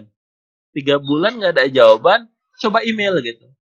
Email sambil ngancem gitu. Saya juga pernah gitu. Ini mahasiswa bimbingan saya, anak S1. Ini publish di sini, Q3. Nih saya tunjukin contoh email mengancam ya. Mungkin teman-teman bisa ya sedikit sharing lah. Ini contoh saya kemarin terbit di EO, ini Q3 dan alhamdulillah gratis juga. Dia profesor ini. In the first to this email dosen 13 Mei Maret 2019, ini bulan Juli ya, ditaruh di bawah ini, saya bilang, request, ada nggak update terkait progres dari paper saya? Kita sudah menunggu terlalu lama gitu kira-kira. Dan saya harus mengupdate informasinya kepada co-author saya, bla bla bla gitu. Di sini ancamannya, jika saya tidak mendengar kabar dalam 7 hari ke depan, sampai hari Rabu, ini, maka saya akan menarik artikel saya, kabar sampai dengan dari kamu sejak sampai dengan hari Rabu, maka saya berasumsi kalau jurnal ini tidak punya isu yang relevan terhadap paper saya dan saya akan memproses resubmission ini untuk jurnal yang lainnya. Gitu doang gitu. Jadi 2 kalimat sakti ini. Karena bayangkan Bu, saya submit sejak Agustus 2017 gitu. Dan ini sudah bulan Juli hampir setahun, belum ada progres, masih in review aja nggak ada hasilnya gitu kan. Ya, terus setelah itu langsung ini kan tanggal berapa nih? 25 Juli. Ini saya copy progresnya. Sehari kemudian 26 langsung dibales. Dear Ruli, I'm terrible sorry for the delay. Unfortunately bla bla bla, ini alasan lah klasik kalau bla bla bla. Terus langsung dibalas gitu, dapat respon, begitu kira-kira. Dan ya singkat cerita, alhamdulillah akhirnya paper ini diterima dan publish di jurnal tersebut gitu. Dan gratis, jadi kata kerja gratis I3, dan itu hanya ya skripsi mahasiswa saya gitu. Jadi apalagi teman-teman yang sudah doktor gitu, S3 disertasi, ya harusnya lebih pede lah. Pasti kan kualitas risetnya lebih bagus lah ketimbang yang izin bertanya. Perlu bisa dijelaskan penentuan rekomendasi reviewer pada saat submit. Gimana caranya Pak Ruli bisa begitu? Saya pengen coba walau Q4 aja. Ya berproses aja, belajar gitu, belajar. Terus rekomendasi reviewer, saran saya kalau teman-teman mau ada jurnal yang minta rekomendasi reviewer, itu cari orang-orang yang pakar di bidangnya dan usahakan kita kenal gitu. Jadi setelah kita rekomendasikan, terus kita kontak personal, nanti kalau ada yang ini ya bisa dibantuin, kira-kira gitu. Jangan yang benar-benar tidak kenal sama sekali, nanti bukan terkait paper. Kalau begitu tuh nama istilahnya itu ini open review. Kan ada nama istilahnya blend review, ada double blend review. Nah, kalau yang kita bisa suggest itu namanya open review. Tipe ini. Kayaknya kalau saya tidak salah open. Pak Ruli, iya betul Pak Ruli. Iya. Terkait tadi salah satu artikel saya dimuat di yang tadi itu yang sudah disebutkan oleh Bapak sebagai International Psychological Rehabilitation. Iya, gimana Pak? IGPR. Nah, kalau saya lihat tadi penjelasan Pak Ruli itu bahwa ada semacam kualitas yang kurang baik dari jurnal itu karena penumpukan jumlah yang sampai beribu-ribu itu ya. Nah, maksud saya itu ketika misalnya saya sudah publish, lalu kemudian itu nanti di depak itu misalnya, apakah berlaku surut atau gimana dengan artikel kita yang sudah dipublish dan di Scopus. Sekarang saya lihat Q4 itu ya, asalnya sebelumnya saya lihat Q3, sekarang udah Q4. Ada penurunan saya lihat. Ya, setelah itu di depak itu Pak. Nah, statusnya itu gimana Pak? Status maksudnya kan saya baru saja menerima penerima bahwa diterima, lalu kemudian setelah itu publish ya setelah saya bayar. Mungkin sebelumnya saya tanya Pak, sharing bayar berapa kemarin Pak? Sekitar 5 jutaan. Lumayan. Terus berapa lama prosesnya Pak?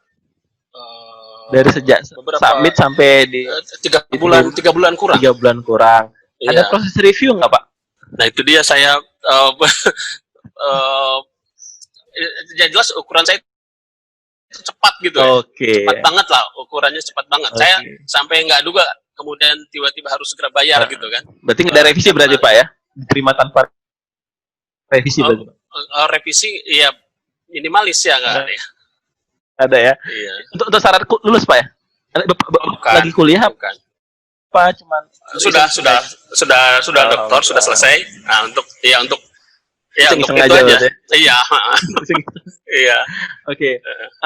Mengenai pertanyaannya tadi, ini juga jadi pembelajaran buat teman-teman yang lain ya, karena saya pribadi juga tadi based on experience teman-teman, makanya kegiatan ini juga gara-gara itu sebenarnya. Banyak teman-teman yang merasa begini begitu juga akhirnya ya perlu ada edukasi gitu, jangan sampai kita masuk ke lubang yang sama gitu istilahnya gitu ya. Kalau mengenai pertanyaan tadi Pak, ada 2 tipe Pak dalam Scopus itu. Pertama ada istilah discontinue, ada yang kedua istilahnya cancel. Nah, kalau jurnal itu dianggap parah banget, itu punishment namanya cancel. Kalau punishment-nya cancel, maka seluruh artikel yang ada di database Scopus terhadap jurnal tersebut itu hilang, Pak. Hilang. Tapi kalau discontinue berarti sejak dia discontinue sampai ke depan itu nggak akan masuk lagi. Tapi yang sebelumnya tapi akui ya maksudnya. Tapi biasa Pak, ristek itu jadi temuan Pak kalau misalnya teman-teman untuk mengajuin ke jabatan. Gitu. Misalnya mau ke LK atau ke di situ misalnya lah, kan masa lalu ya.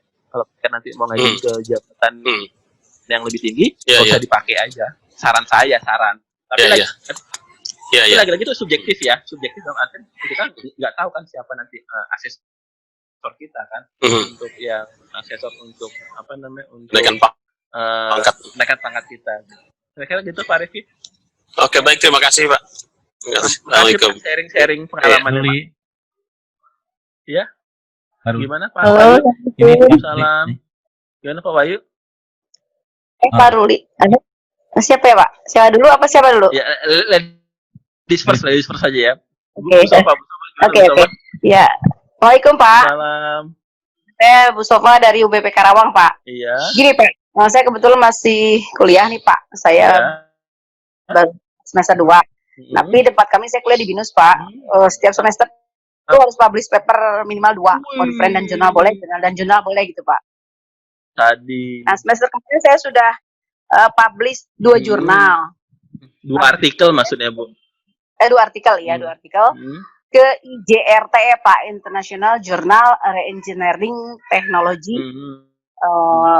Apa gitu lah ya. Nah ketika 2019 saya submit itu masih terindeks Scopus Pak. Nah Januari saya publish gitu. Memang disebutnya untuk Januari ya. Tapi ternyata saya cari lagi, dia nggak terindeks lagi Pak gitu.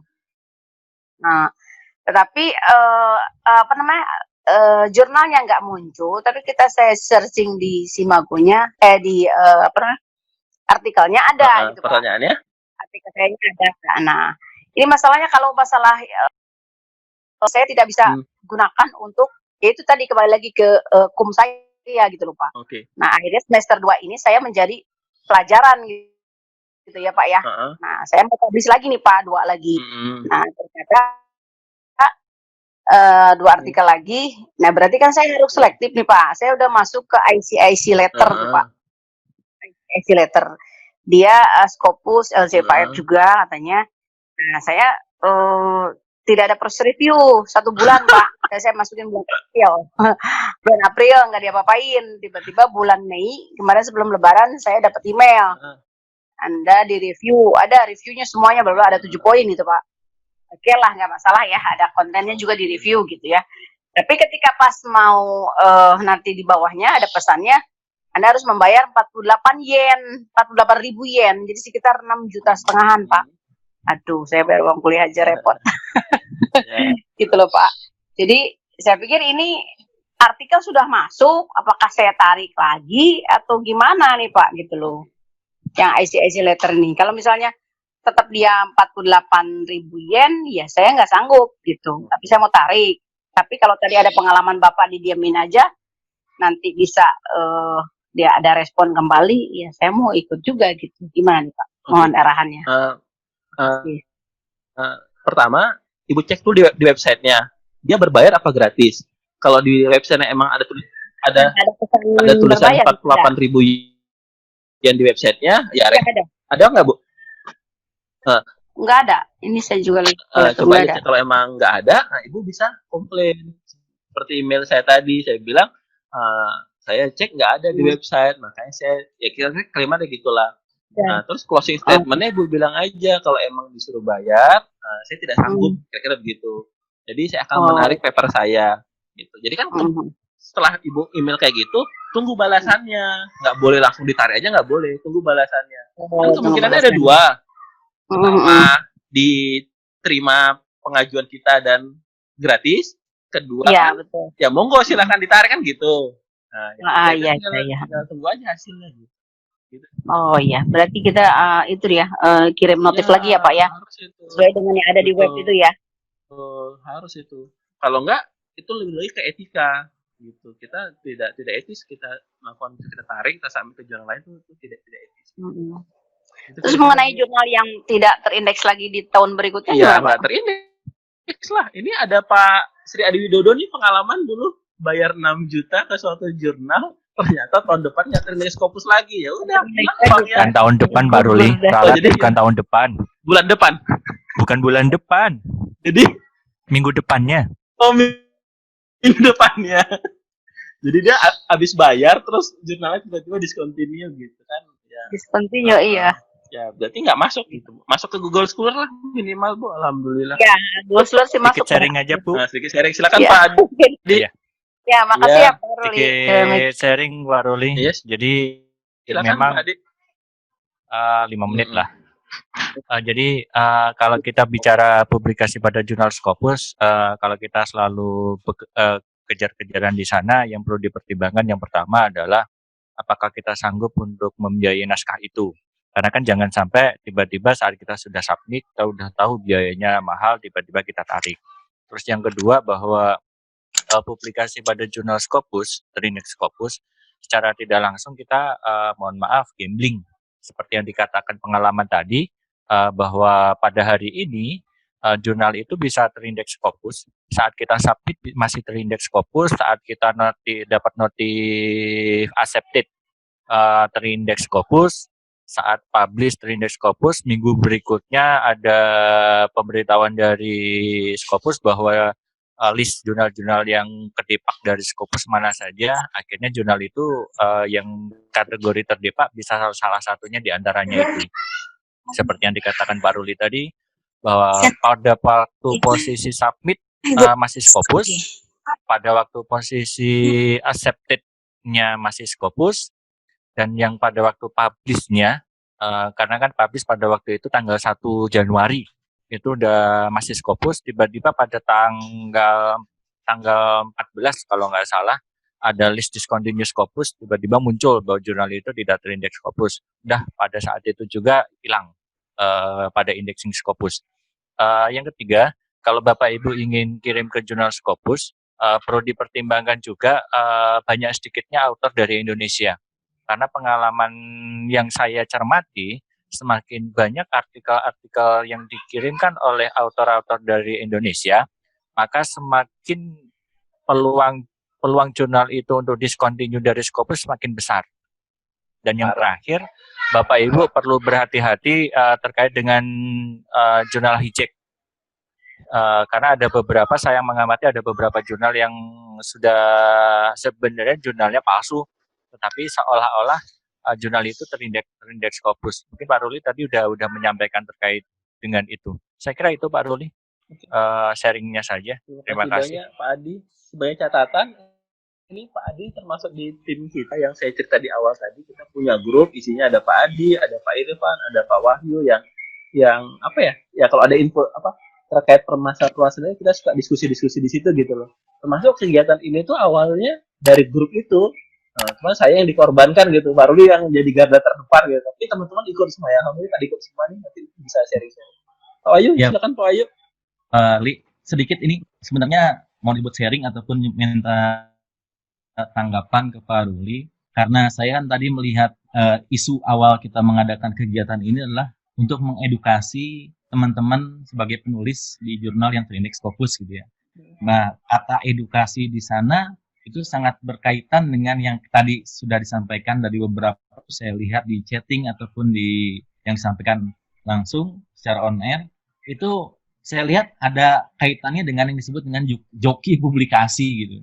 Ya, kenapa? Karena yang penting lolos, yang penting lulus, yang penting saya cuma terima acceptance letter saja gitu kan, sehingga syarat sidang terpenuhi, syarat guru besar terpenuhi. Padahal nanti pada saat, karena kemarin ya kita kan Pak Ruli share juga tentang usulan guru besar, kita masukin artikel-artikel dan pada akhir di asesor khususnya yang didikti itu, karena melihat tadi, contohnya dia ngelihat coverage dari Scopusnya dan lain sebagainya, dia meminta tentang apa namanya corresponding author, email historinya ya, history corresponding. Jadi jangan sampai nanti Bapak Ibu di sini mengalami hal yang ya karena tidak tahu proses submit gitu, tidak tahu proses review. Kadang-kadang tahu reviewnya juga setelah dimintain email sama teman yang sebutlah tanda kutip gitu ya, tanda joki gitu, hanya dikasih oh template-nya kurang ini, kalimat ini kurang ini, referensinya kurang ini, atau salah harus APA atau apa gitu. Dan itu bukan substansi, dan karena itu tidak bisa lanjut gitu. Jadi makanya mungkin tadi disarankan Pak Ruli ke Pak Rifki kalau tidak salah jangan dilanjutkan itu untuk usulan ke guru besar ya. Nah, maksud saya bagaimana tanggapan Pak Ruli tentang joki publikasi ini Pak Ruli? Nah, apa bedanya joki publikasi dengan corresponding author atau kolaborasi publish gitu? Bisa nggak kayak gitu Pak Ruli? Berat pertanyaannya Pak Wahyu nih. Kalau saya ngasih saran gini ke teman-teman, apalagi nih untuk disertasi, terus untuk mungkin yang mau ke guru besar, tetaplah teman-teman terlibat di situ gitu, teman-teman terlibat di situ. Terus walaupun misalnya lah kan kita tahu ya mungkin kita sibuk A, B, C, D gitu ya. Ya kita bangun tim gitu, bangun tim yang mungkin di dalamnya anak-anak muda gitu kan kayak Pak Adi, Pak Irfan, Pak Wahyu gitu, yang anak-anak muda yang punya passion sejenis dalam artian apa nama istilahnya bidang keilmuannya sama, itu mungkin bisa dijadikan tim gitu. Mungkin para tetua-tetua kita yang ini mereka mungkin dari segi biaya sanggup membiayai, terus juga dari segi apa namanya konten mereka punya, cuma masalah waktu, mereka tidak punya waktu untuk menulisnya, mereka tidak punya kemampuan IT misalnya kok apa namanya literasi tentang dunia jurnalnya ya itu anak-anak muda yang tapi lagi mereka terlibat gitu, apakah seminggu sekali ketemu diskusi ini mau kemana gitu. Nah itu bagi saya ya enggak apa-apa kalau seperti itu gitu. Terus juga teman-teman misalnya lagi S3 nih, misalnya ada kegiatan workshop penulisan artikel misalnya, ikut ke sana belajar startup ilmunya, terus nulis sendiri. Kalau S3 sih sana saya nulis sendiri lah, janganlah pakai jasa-jasa seperti itu. Saya rasa sih ini kan masalah apa ya keilmuan kita gitu ya, masa kita dapat gelar doktor S3 gitu tapi apa yang dilalui saya takutnya nggak berkah aja sih, lebih ke sana. Walaupun itu kan sifatnya imajiner ya, imajiner kan asli. Masalah joki-joki itu tadi saya bilang tergantung orang-orang ya, kalau emang pengennya seperti itu ya tujuannya tercapai harus hilang gitu ya, kapan dia bisa sustainable gitu, kapan dia mendapatkan pengalaman-pengalaman itu gitu. Kalau saya sih seperti itu. Saran tadi Pak Wahyu itu benar sekali, jadi banyak tuh beberapa yang mengajukan ke guru besar itu terkendala masalah histori corresponding. Kalau tadi pakai joki-joki itu ya semua kan dia yang tahu, kita nggak pernah tahu. Kita kali terima beres, bayar mungkin sekian puluh juta, paper terbit, selesai gitu. Padahal di akhir-akhir tuh pasti biasanya banyak masalah. Gitu. Gitu sih mungkin Pak Wahyu. Jadi kata kunci dari saya adalah kerjakanlah sendiri semuanya. Kalau memang ada hal-hal yang kurang ini ya minta tolong ke teman-teman mungkin yang punya literasi yang baik, tapi tidak lepas tangan. Nah itu mungkin tidak lepas tangan. Nggak berdosa kok misalnya kita kemampuan bahasa Inggris kita kurang bagus, udah kita punya riset bahasa Indonesianya kita kasih ke proofreader, kita bayar mungkin 1 juta, 2 juta, 3 juta sedemikian sehingga paper kita jadi bagus gitu. Kalau sudah di level itu mah submit ke jurnal yang gratisan aja gitu juga banyak kan. Pertama kita harus pede dulu dong sama paper kita gitu. Kalau kita sendiri aja nggak pede, yang paling bahaya itu adalah yang tadi Pak Wahyu cerita, ya ada oknum-oknum yang siapa yang mau bayar, saya kerjakan semuanya. Mulai dari nulis papernya, terus submit papernya, teman-teman tinggal mau sebagai penulis pertama, semua ketika bisa dikondisikan gitu. Nah, itu yang mungkin ini kisah nyata. Saya itu pernah di suatu kegiatan di kota X gitu. Setelah selesai event itu ada salah seorang peserta sudah ibu-ibu sudah sepuh lah kayaknya.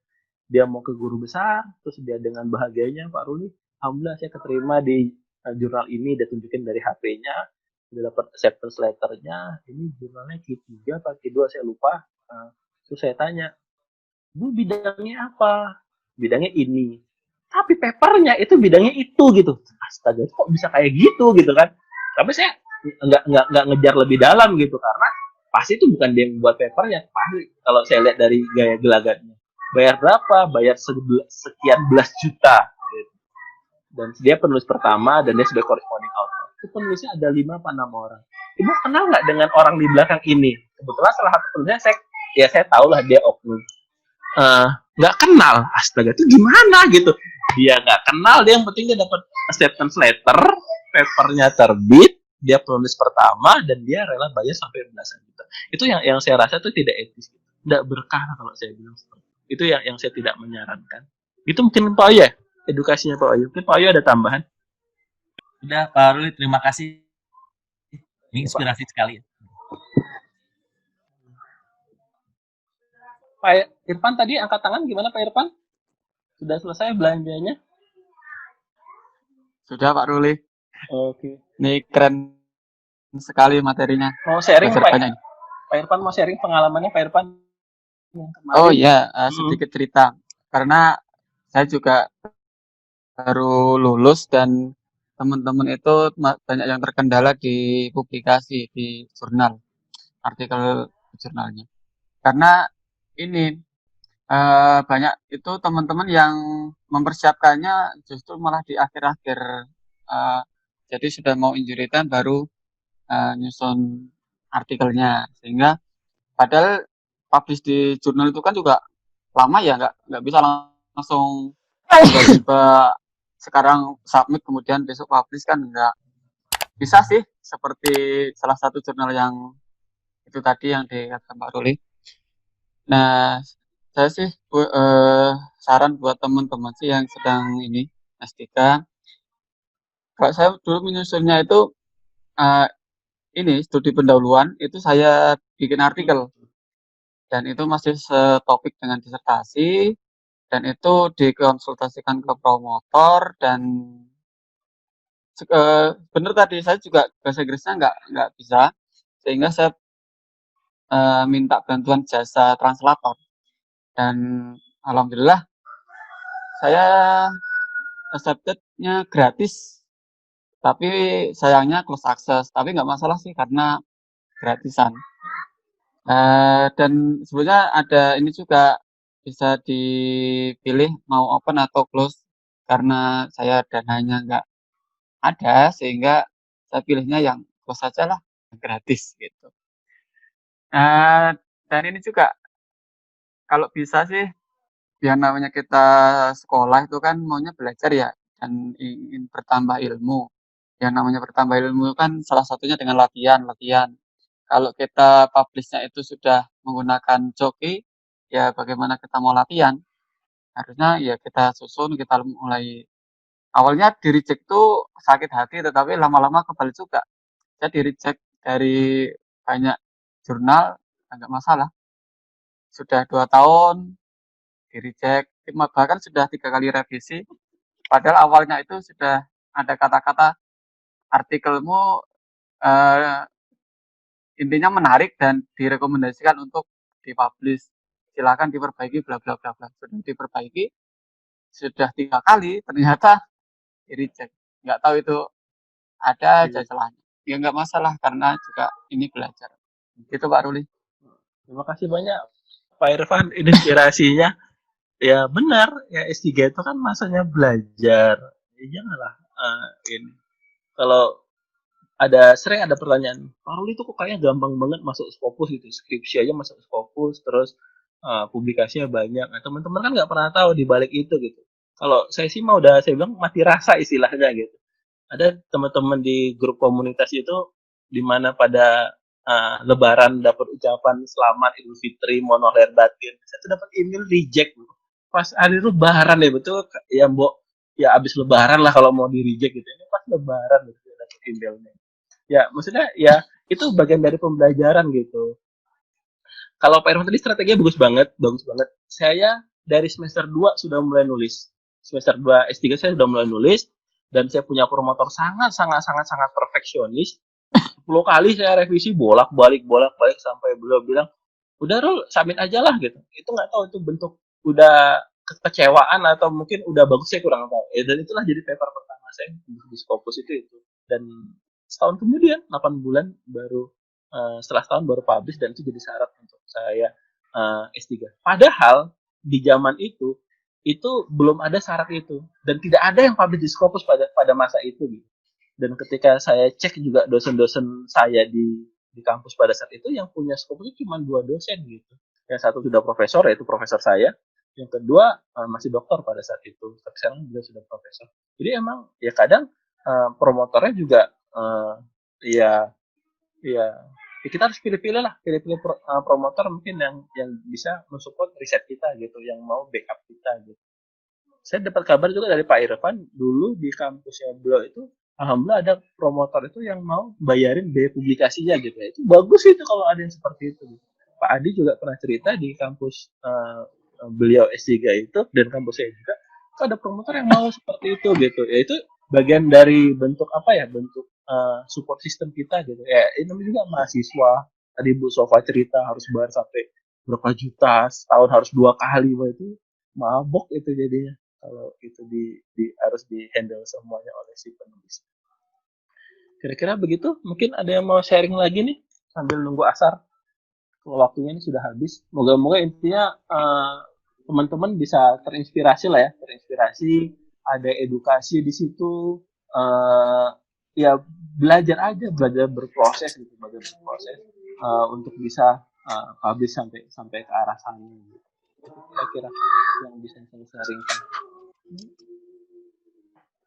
Tadi ada yang nge-raise hand tadi, ibu siapa tadi, perempuan, mungkin bisa diaktifkan aja langsung terus bicara.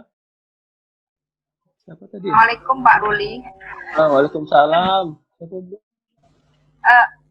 Saya tadi terlambat karena ada perkuliahan lain. Iya. Mau menanyakan untuk jurnal yang baru terindeks Scopus itu belum punya Q dan sebagainya, itu nanti kayak apa Pak prospeknya? Bagus Bu. Ibu bisa lihat ini aja Bu, bisa lihat track record set score-nya Bu. Kalau set score-nya bagus di atas 25%, persentilnya itu yakinlah itu akan jadi ya minimal Q3 lah Bu. Jadi kita bisa lihat dari situ Bu.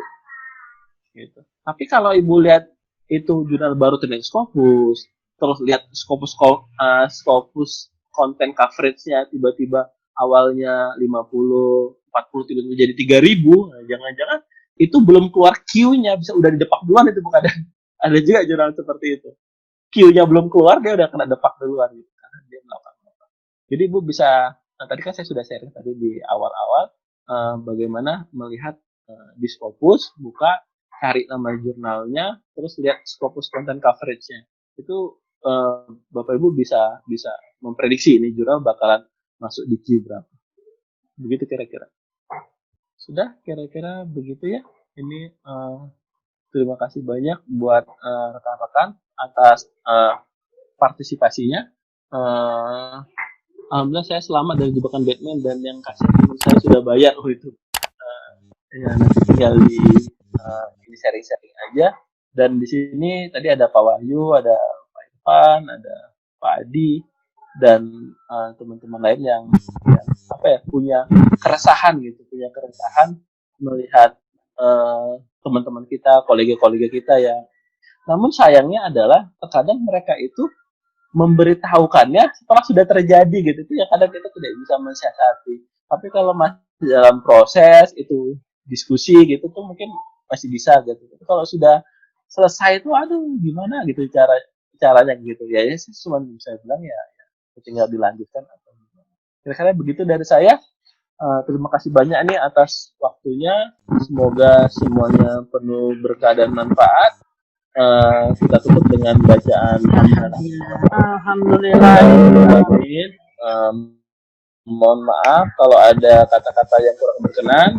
Dimaafin kalau ada hal-hal yang tidak berkenan di semuanya. Yakinlah semua ini diniatin hanya untuk pembelajaran, dan sharing pengalaman kepada rekan-rekan. Ini ada Puput mau bertanya atau? Terima kasih, semoga semuanya penuh bermanfaat. Teman-teman semuanya, guru-guru saya, senior-senior saya, rekan-rekan saya, tentu dengan bacaan hamdalah bersama-sama. Waalaikumsalam warahmatullahi wabarakatuh.